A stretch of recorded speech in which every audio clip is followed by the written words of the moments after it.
What's going on, good people? Welcome to another edition of Gridiron Views. Hey, this is your boy, Ryan the Historian Walker, joined by Tyree Holland and my man across the pond, Dre. We got a great show for you today. Definitely can't wait for you guys to tap in with us, but let's go ahead and get this thing started. How y'all doing today, fellas? Oh man, I'm doing great, man. Today is the day that the Lord has made, so I will be glad and rejoice in it, man. Happy to be back. Hope we have some fun here, but we always do, and hope we can teach you people something along the way. About you, Tyree? Man, it's a tremendous day, man. I enjoyed the World Cup. On to the next, man. It feels good. How about you, Rock? Man, working through some things today, and it's always a great day that you have a chance and the choice that the Lord provides for you. But we definitely got some good things that we're gonna have a choice and a chance to talk about today. So let's go ahead and get into it.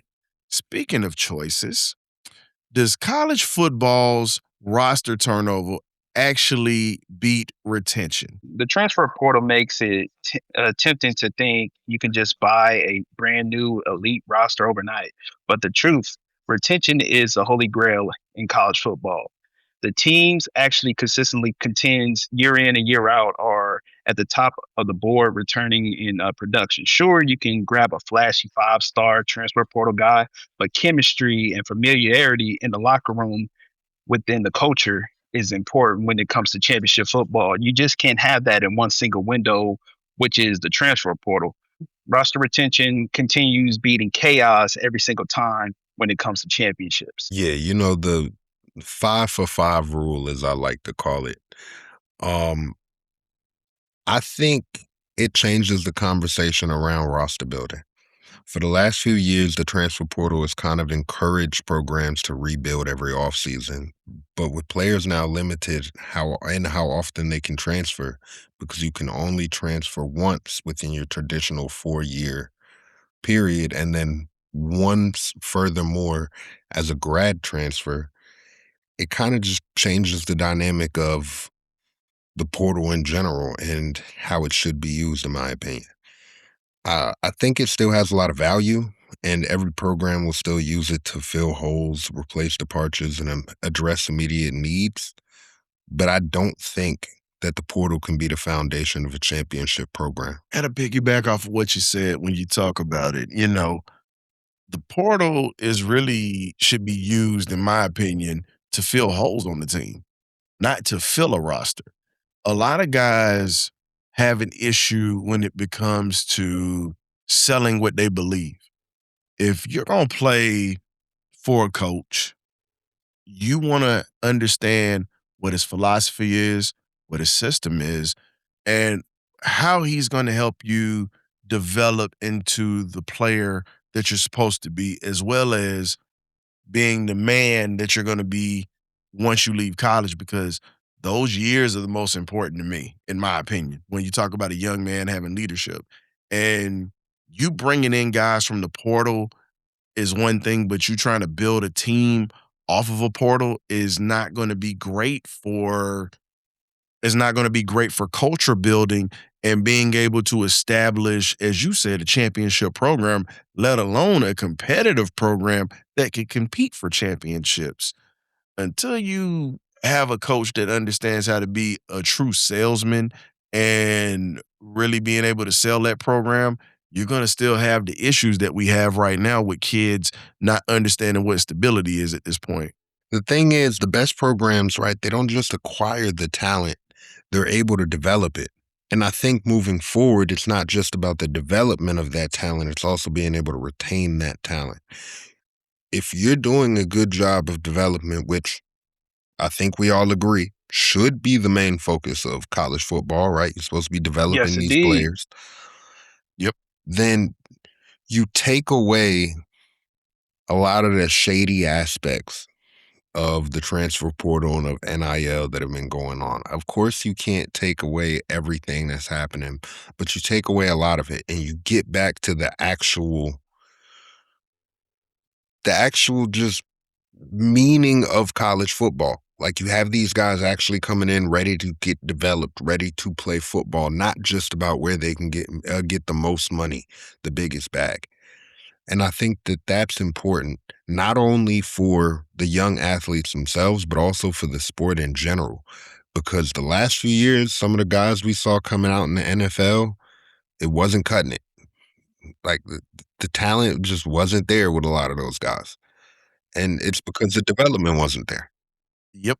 And that was going to be my next part that you spoke on with the development. When you look at how players are developed now, it's really like making 2-minute popcorn in the microwave. That's the way it's described now. It's not like cooking a Sunday dinner. You're pretty much going to have either microwavable popcorn or a hungry man's dinner. And there's nothing wrong with hungry man. I still eat one every once in a while.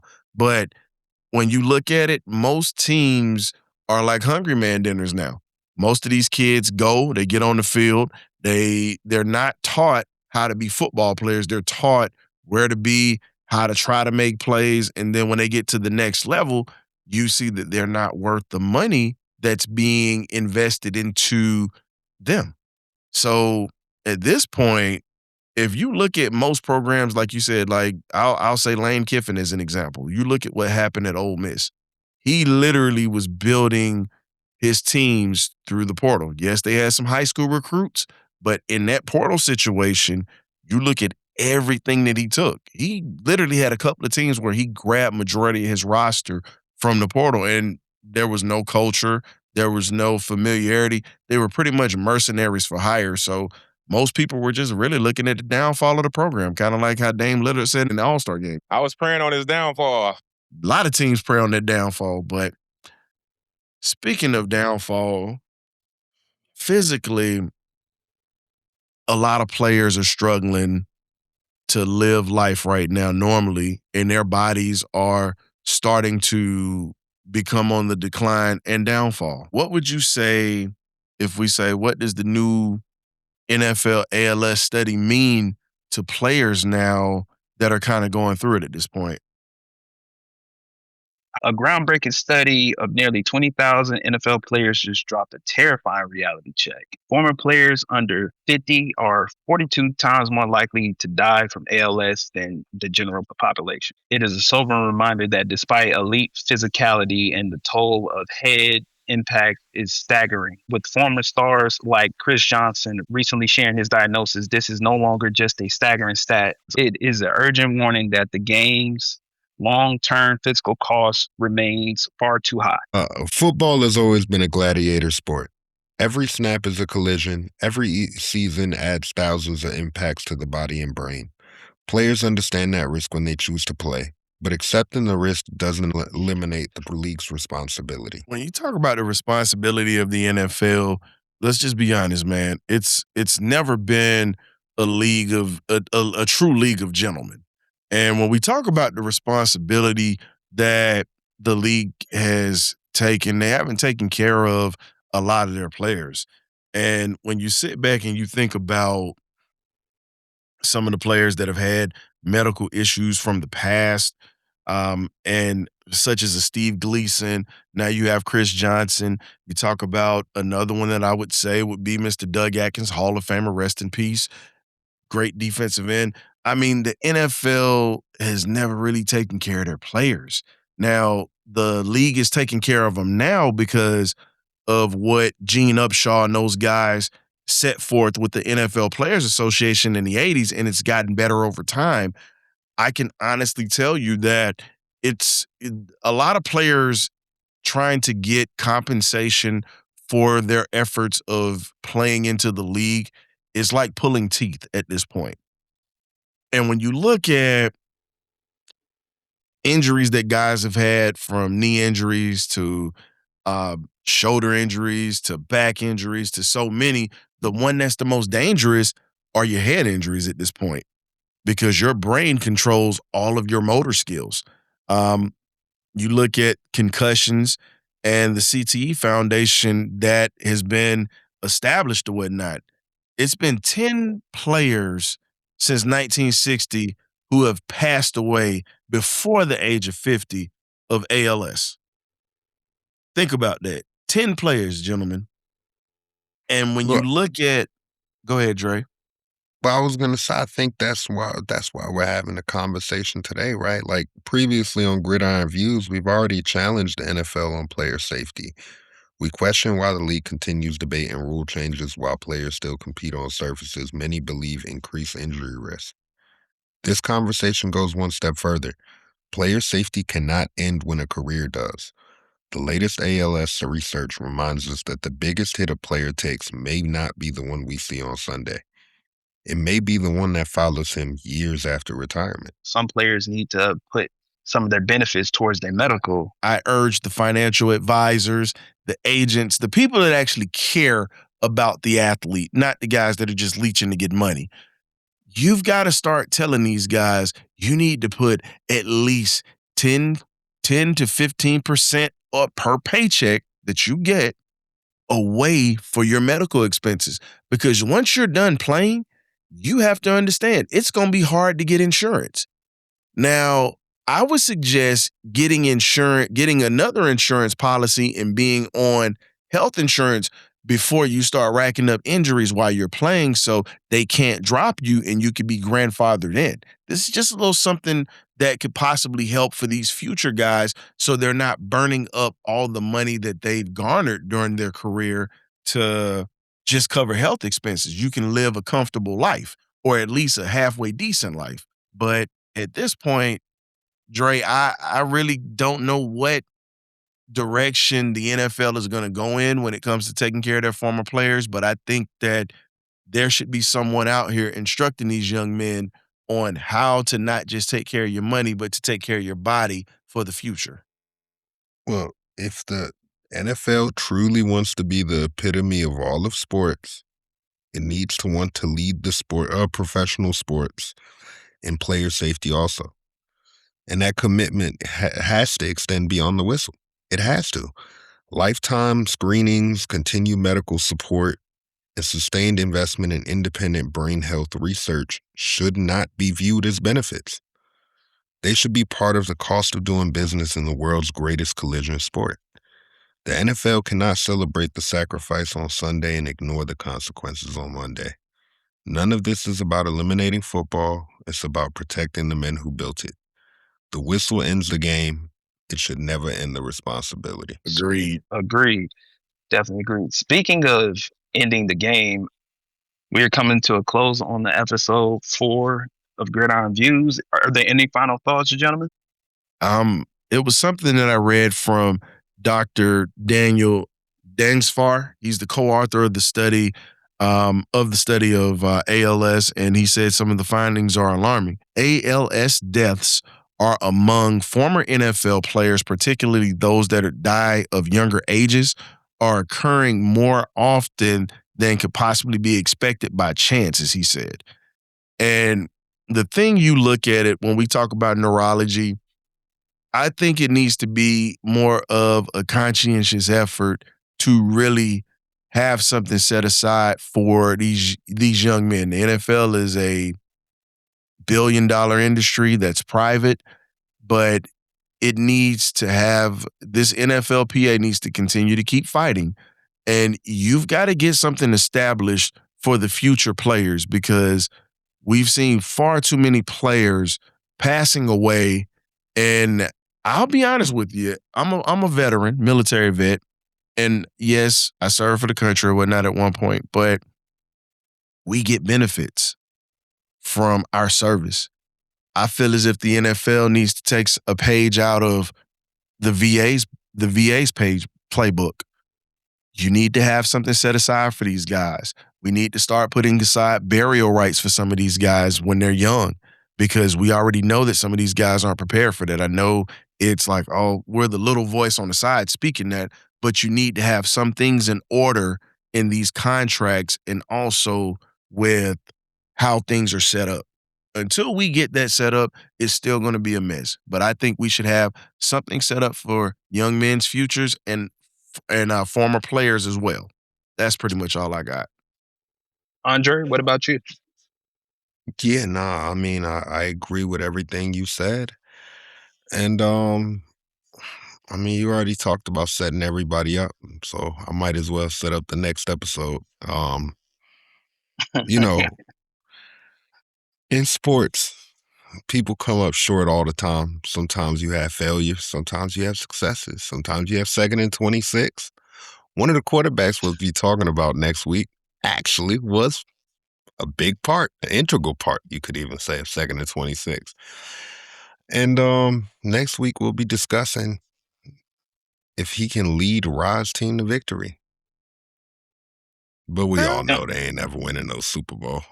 Well, here's the thing. You never know if we'll get back to that, but I believe the Falcons will get back to that. But the thing is, though, like Back we to talk what? about ALS and so many other things, we got to hope that Tua Tagovailoa is not one of those guys that actually become a vegetable before he gets an opportunity to actually play well. Because, No, he's as tender as a smoked oxtail at a Jamaican spot. What are we talking about? Hey, But but it's good okay. brother, I need you to get back to life, back to reality. Because you told me, you said maybe we get back to winning. Y'all ain't getting back to I winning no said it. Super Bowls because you ain't never won no Super Bowl. Listen, the Falcons got a better chance of getting back to a Super Bowl before his team that had the 2nd and 26, in 2017, where he threw a lucky pass to Devontae Smith, A beautiful Heisman Trophy pass. winner. Beautiful. Respect to Devontae and Philly doing his Beautiful. thing. But, that loss was avenged. Just like the Falcons can avenge that Super Bowl loss against the Patriots when they go back eventually. Third and Ringo is a real thing. Oh Well, wow. it's hard to teach an old dog new tricks. And Kirby don't know how to beat these top teams outside of rematches, man. He ain't never beat Bama in the first go. Well, remember this. We'll see if he can get it done this year. Remember this. There's a first time for everything. And at the end of the day, the one thing that we can say about Kirby is Kirby has national championships where he knocked off the GOAT in Nick Saban. And he also had the highest score championship-wise with a 65-7 victory, while his team were stepping on the sideline eating some lemon pepper wings during a game, something that Alabama has never experienced. Well, because we're way too disciplined for that. The game was over. My question for you, my last question for you is, because you were talking about like when the next time is, y'all going to Super Bowl and like before Alabama do all this. I need to know, when is the next time that Georgia is going to go a full season without a player being arrested for speeding? You know what? That right there is not on me, because I got to put that on the parents. Until parents can actually keep their kids out of trouble, that's one thing. Oh, it's but the parents now. The other thing I need to ask you is this before we wrap up. Are we ever going to have an Alabama player that cannot be involved in something like a gambling scandal or going to jail for hitting somebody in the streets? Are we actually going to be able to get through that without your players going to jail in the NFL? Man, all I know is we need to get Kirby Smart an actual wage T-shirt expeditiously. He need to put them signs all over the locker room, all over the training facility, all over the cafeteria. It got to be in the dorm rooms, in the locker rooms. They got to be in the parking lot. Holland, every parking spot. I agree every with exit for the Mr. highway, all of it just got to have actual wage so they remember not to speed. We don't even need speed limit signs anymore. Just replace them with actual wage. Maybe they'll remember that. You know the speed limit not working. Y'all are absolutely right when it comes to that, because at the end of the day, you really do have to take responsibility and accountability for your actions off the field. Now, the one thing that they will do is they will be speeding when they go to Tuscaloosa this year and they put foots to Alabama. That's the only time I don't see y'all speeding is when y'all play against us. Yeah, Ron T. Y'all don't be speeding when y'all play us. Hey, all I'm gonna say, Andre, man, hey, they gonna have a flat tire that day. Ain't no flat tires happening that day. We pretty much gonna be coming through there with the air horns. Right. And we gonna pretty much make your crowd just make a clap to this. Get that respect out of Tuscaloosa this year. It's all good. It's gonna be like 50% of every one of Kirby football teams. They gonna fail. See, this is why I love you, Dre. You definitely good people, but man, I like look, at this point, it's just what it is. Just you how did Jack Jenkins say in Harlem Nights? Don't take this flipping personally. Well, look, I got to be honest with you. I had a little ulterior motive come into the show today because some of my people was on Facebook talking about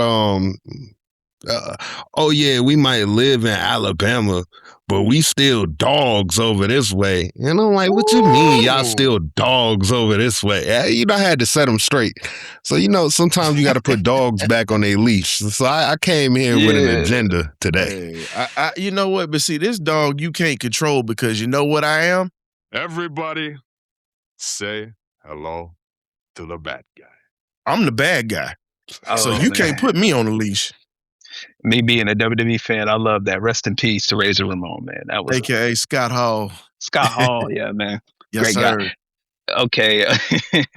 Hey, appreciate you guys, man. I appreciate the habitual line steppers and Andre and Rye. Much love to our audience.